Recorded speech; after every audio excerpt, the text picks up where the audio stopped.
morning, Acadiana 5:01, and it's Friday Eve, Stephen. Friday, I got to do my Friday Eve dance. You told me I had to do that earlier. There he goes, Dave. He did it. Put me to shame again. Ah. You know, 54. I guess I'm done dancing. Now Stephen's here. 54 degrees later this afternoon. We'll see some sunshine. Oh, wait, we got the Scott Brass is going to be coming up here pretty soon. He's got a pretty cool dance. 36 overnight tonight. Right now we're holding at around 38 degrees under clear skies. Our dew point at 34. We'll talk more about the rest of the day and the week in just a few minutes. And good morning, Acadiana. Right now, taking a quick look at traffic. Things still looking pretty good out there. No accidents to tell you about in Lafayette or elsewhere in Acadiana. Of course, our traffic cams behind me.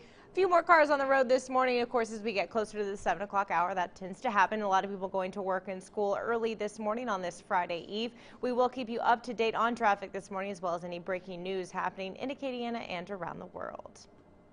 And in the spirit of Acadiana, Jerry Flake, the legendary Raging Cajun basketball player, USL Bulldog, 65-69.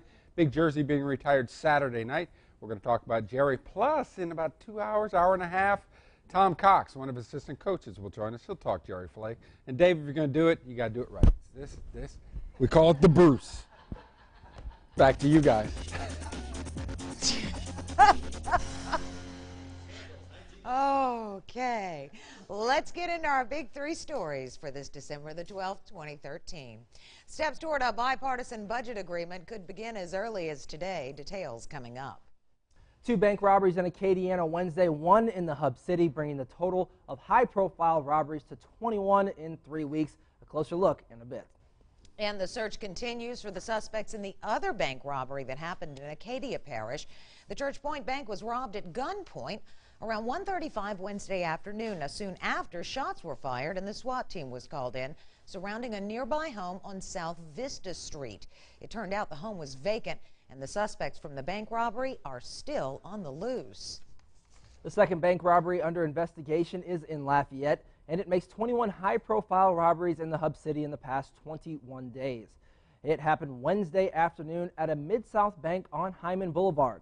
Lafayette police say the suspect walked into the bank with a rag over his face and slipped the teller a note demanding money.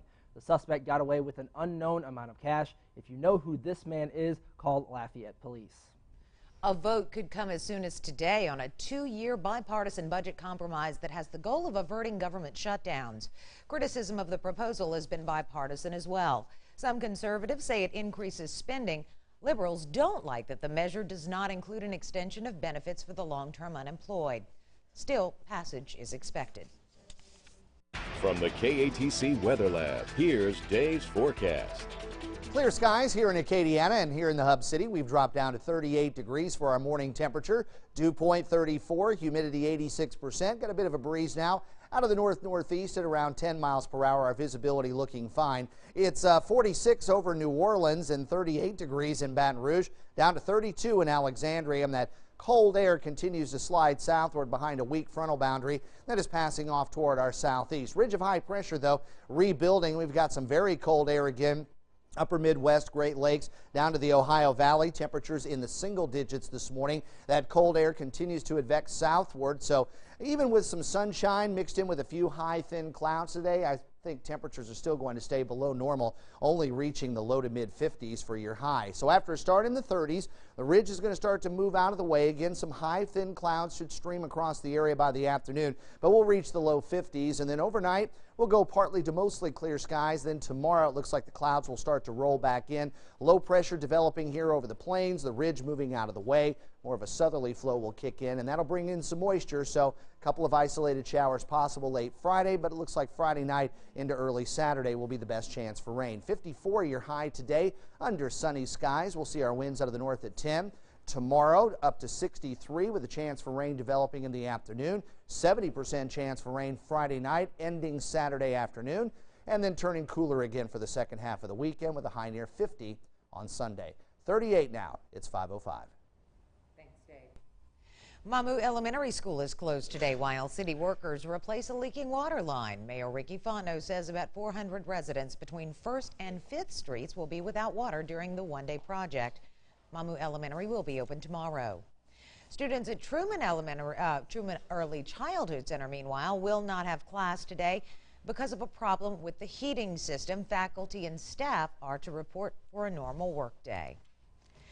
The Lafayette Educators Association has named its finalists for Teacher of the Year. And our cameras were there to catch the surprise announcements, and for these teachers, it's an honor they'll never forget.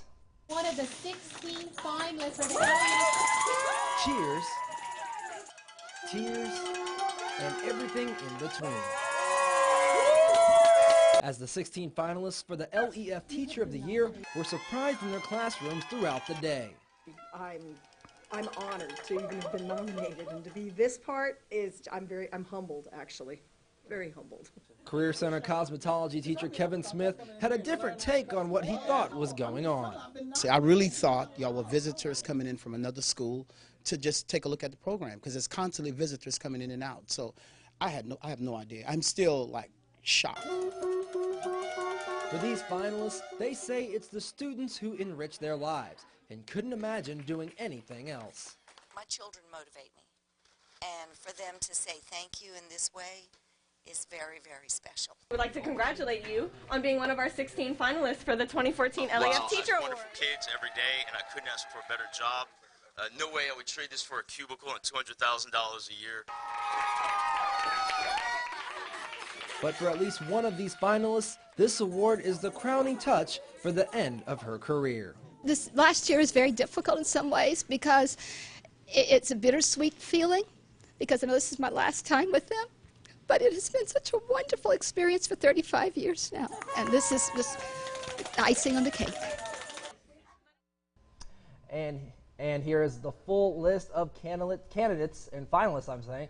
Kirk Bodant, a 10th through 12th grade science teacher at Lafayette High. Matthew Canone teaches 11th grade English at Como High. Lisette Henderson teaches Spanish at Como High. Jolyn Dean teaches 2nd grade at J. Wallace James Elementary. Also, Annette Chapman teaches 7th grade gifted science at Paul Breaux Middle School. Rachel Gospar teaches special ed at Paul Breaux. Josie Abington teaches 7th grade math at Youngsville Middle. Kevin Martin teaches cosmetology at the WD and Mary Baker Smith Career Center. And moving on to more finalists, Lindsay Nardini teaches 3rd grade at St. Peter and Paul Catholic School over in Scott. Lynn McElroy is a 2nd grade teacher at Woodvale Elementary. Victoria Landry teaches choir at LJ Alamon Middle. Amy Rudick teaches 3rd grade at Lafayette Christian Academy. Jessica Mouton is the librarian at Evangeline Elementary. Michelle Lakosha, I hope I said that right, teaches 7th grade math at Judy's Middle. Catherine Harper teaches English language arts at Judy's Mill, and there will be one final teacher who will be surprised today. Congratulations to all of the finalists. You went to all of those teachers yesterday. How amazing was that? Well, we were in the teams of 3 because they were all at different schools, but the few teachers that I got to be there and walk into the classroom and you just see joy. Like, some of them were like, what, why are these people screaming and yelling in the classroom? And then they find out that I'm a finalist for Teacher of the Year, and the students were going crazy, and then the principal was there, and then we had our group of volunteers who were giving out the awards. It was an awesome experience. It's a labor of love, that's for sure. Yes. It certainly is. I come from a family of educators, and they do what they do with passion, and it's amazing, especially when you see the cream of the crop. And this is 16 of them, but there are hundreds, thousands of them out there who do the same thing each and every day. Thank you so much. For the one thing that they all said that I just love to mention, they all mentioned their kids. Every single one of them, they're like, I do it for the kids. I love to see them learn. I love when they get something or learn that thing they've been struggling with, that's what keeps them coming back for more. And it's awesome. Super fantastic. You have our most precious possession in your hands each and every day. Thank you for what you do. We're going to take a break now. GMA continues. Stay with us. Welcome to Nissan's most memorable event of the season. Shop for something perfect for family get-togethers. Choose Pathfinder and save up to $2,500. Hurry, holiday specials end soon.